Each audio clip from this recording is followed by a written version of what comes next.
Olá pessoal, sejam bem-vindos ao canal. Se você ainda não é inscrito, se inscreva, já deixa o seu like, que o caso de hoje é aquele da Riley Fox.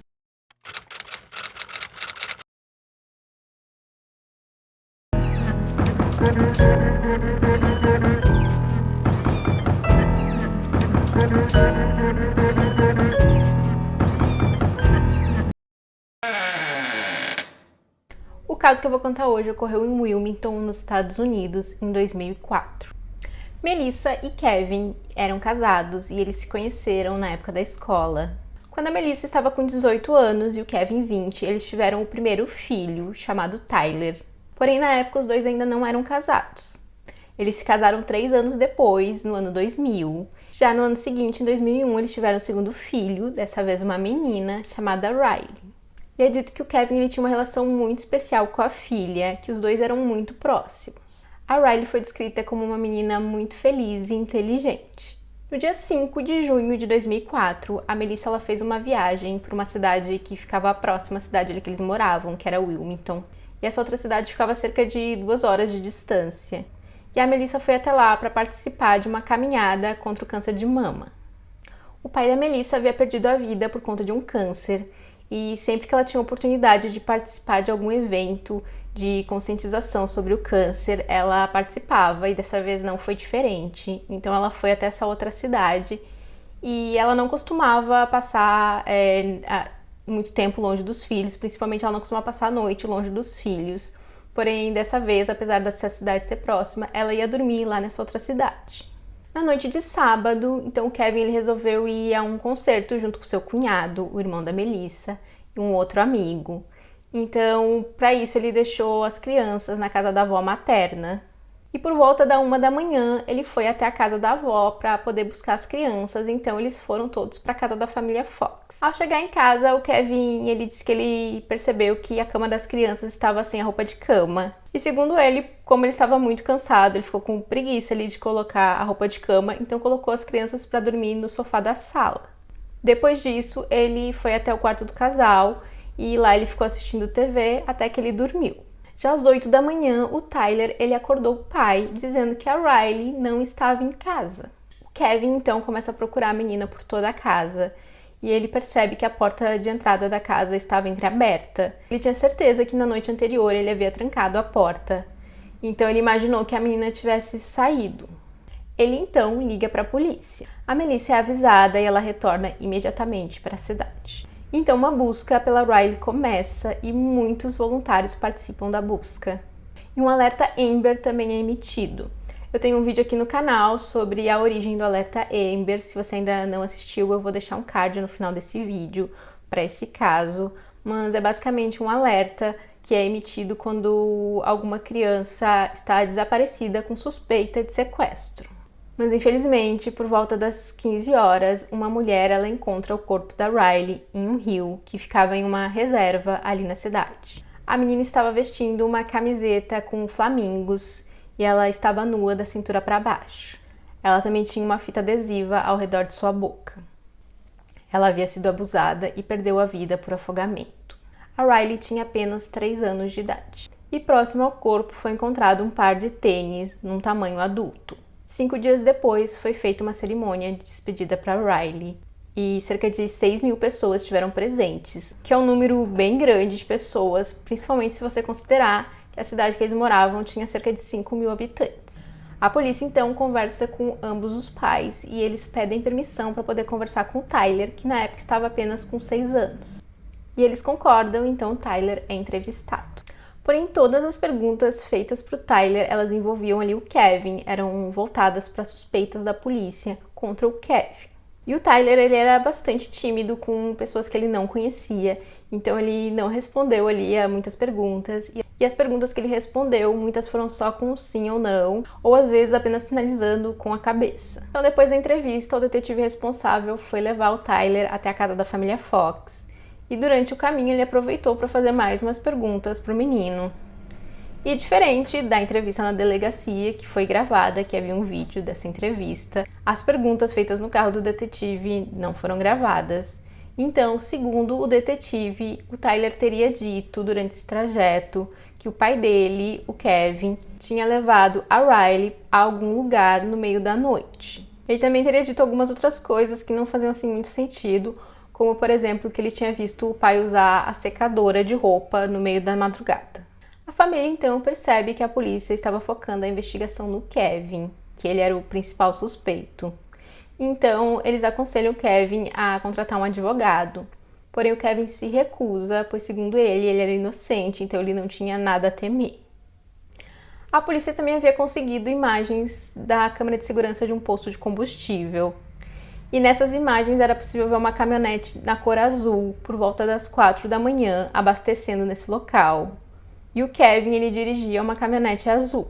Mas a qualidade das imagens não era boa o suficiente para eles conseguirem ver a placa do carro, então não tinha como ter certeza se era o carro do Kevin, mas apenas o fato de ser uma caminhonete azul para ele já era o suficiente. As pessoas então começam a se questionar se a família estava envolvida no crime contra a Riley.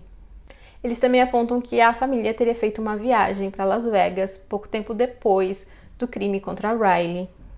E que eles não tinham oferecido uma recompensa ali por informações que levassem ao criminoso. A família se defendeu dizendo que a viagem para Las Vegas ela já estava agendada, já estava planejada, e ela ocorreu por conta de um casamento de um amigo deles. E eles não tinham oferecido uma recompensa por causa das orientações da polícia. Eles sugeriram que uma recompensa fosse oferecida, mas a polícia disse que isso não era necessário. Então, no dia 26 de outubro de 2004, a polícia liga para o casal e diz que há novas informações no caso. Então, o casal vai até a delegacia. Porém, quando eles chegam lá, os dois são separados, são colocados em salas diferentes e os dois passam por um interrogatório. A polícia acreditava que o Kevin era responsável por ter tirado a vida da Riley. Então, eles começam a pressionar o Kevin para que ele confesse. E após um longo interrogatório, ele acaba confessando que tinha abusado e tirado a vida da filha. Então, segundo a declaração dele, após chegar em casa, ele colocou as crianças para dormir ali na sala. Então, ele teria ido ver TV e pouco tempo depois ele dormiu. Porém, por volta das 2 horas da manhã, ele teria acordado para ir ao banheiro. E então, ele acidentalmente bateu a porta na cabeça da Riley e ela teria ficado desacordada. Ele, achando que ela tinha perdido a vida, entrou em pânico e resolveu se desfazer do corpo dela. Mas para ele não ser visto como um suspeito, então ele teria abusado da menina, colocado a fita adesiva em volta da boca da criança e depois a levou até a reserva e colocou ela no rio. E como ele não sabia que ela ainda estava viva, então ela acabou perdendo a vida por afogamento. Kevin, obviamente, foi detido, porém nem a família do Kevin, nem a Melissa acreditavam que ele era o culpado. Dessa vez, então, a família ela oferece uma recompensa para quem tivesse qualquer informação sobre o caso. Uma das evidências colhidas na cena do crime, mais especificamente do corpo da Riley, era um DNA que vinha ali de uma saliva do criminoso. Porém, esse DNA ele não pertencia ao Kevin. Assim como os sapatos que foram encontrados ali próximo ao corpo, eles também não pertenciam ao Kevin e eles nem eram da numeração que o Kevin utilizava. O Kevin ele acaba sendo libertado e, na verdade, provou-se que a declaração que ele fez foi sob pressão dos investigadores, que ele tinha sido orientado a falar aquelas coisas. O interrogatório havia durado mais de 14 horas e já tinham mais de 24 horas que o Kevin estava sem dormir. E na gravação dessa entrevista, desse interrogatório e da confissão do Kevin, é possível ver que os policiais estavam ali orientando o Kevin sobre o que dizer. E eles também teriam dito ao Kevin que, caso ele confessasse ter tirado a vida da Riley acidentalmente, ele pegaria ali no máximo 5 anos de prisão. Caso contrário, ele ficaria preso para o resto da vida. E essa confissão também era bem similar a outras confissões que haviam sido feitas em outros casos, as quais também eram confissões falsas. E tem o caso do Jerry Hobbs aqui no canal, que também tem uma situação bem parecida com essa, por mais absurdo que pareça. Isso parece que é bastante recorrente, as pessoas confessarem algo que não fizeram, principalmente em situações assim, que elas estão cansadas e sob muito estresse. Eu vou deixar um card para esse vídeo também, junto com o do Alerta Amber, no final desse vídeo. Bom, a família abriu um processo contra os investigadores. Já em 2009, então, o FBI fica responsável pelo caso. E em 2010, eles recebem uma informação importante. uma mulher de suspeitar do seu ex-namorado chamado Scott. O Scott ele tinha algumas passagens pela polícia, inclusive por agressão sexual.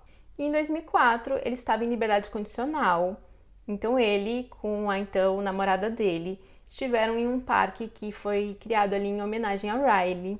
E lá ele teria feito um comentário que ela achou estranho. Ele teria comentado algo como era muito triste o que tinha acontecido com a menina, mas segundo ela, de uma forma fria e sarcástica. Eu não sei o que ela esperava de um criminoso, mas é fato que isso chamou a atenção dela, então ela começou a suspeitar dele. Já em 2009, ele estava preso novamente, dessa vez por conta de uma agressão sexual. Então o FBI aproveita para ir conversar com ele, apesar do Scott negar qualquer envolvimento no caso da Riley. Quando os agentes do FBI saíram do local, ele fez uma ligação para a mãe dele, pedindo para que ela fosse visitar ele, para ele se despedir dela. Segundo ele, ele ficaria preso para sempre. E alguns dias depois, ele tentou tirar a própria vida, sem sucesso. E como ele estava preso, eles tinham ali o DNA do Scott, então os investigadores eles testam o DNA dele com o DNA da evidência no caso da Riley. E foi confirmado que o DNA encontrado no corpo da Riley pertencia ao Scott. O Scott então acaba confessando e ele conta que na noite do crime ele havia usado substâncias ilícitas.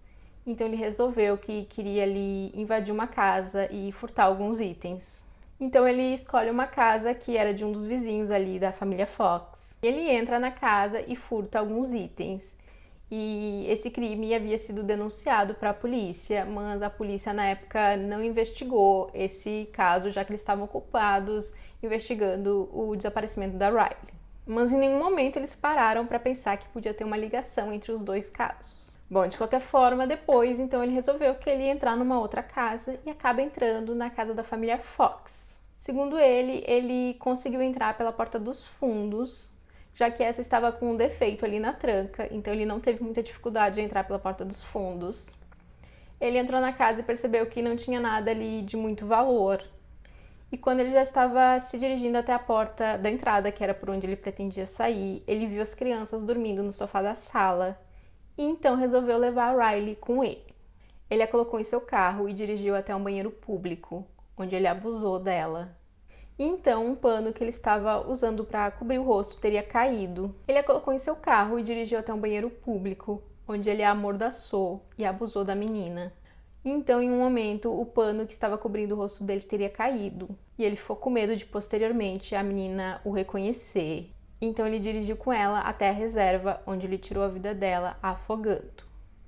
Ele disse que tinha deixado os tênis dele no local e que depois ele percebeu que tinha sido um grande erro, principalmente porque, vocês não vão acreditar, tinha o nome e sobrenome dele escrito na parte de dentro dos tênis. Mas mesmo assim a polícia não se deu o trabalho de verificar quem era essa pessoa.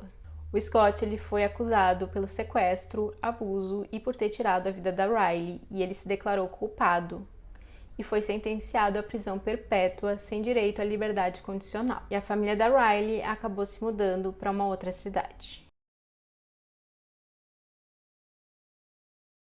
E é isso, esse foi o caso de hoje. Não esquece de deixar seu like, se inscrever se ainda não for inscrito.